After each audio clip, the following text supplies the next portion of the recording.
మీకు ఒకటి తెలుసా ఏంటిదంటే మేము గొడవలైనప్పుడు సనా గారు సనా ఏం చేస్తున్నావు అని ఇట్లా మాట్లాడతా.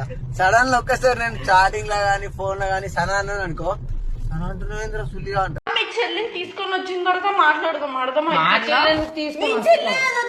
ఇప్పుడు తప్పు చేయకుండా బ్రో నేను కూడా అంటున్నా ఇది కూడా తప్పు ఉంది, మీ చెల్లిది కూడా తప్పు ఉంటది కదా. మీ చెల్లి తప్పులేని చాట్ చేసిందా?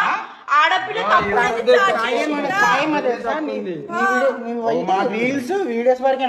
అవును. నేనేమంటున్నా వాడు అట్లా అన్నాడు. పోనీ వాడు అమ్మాయి కోసం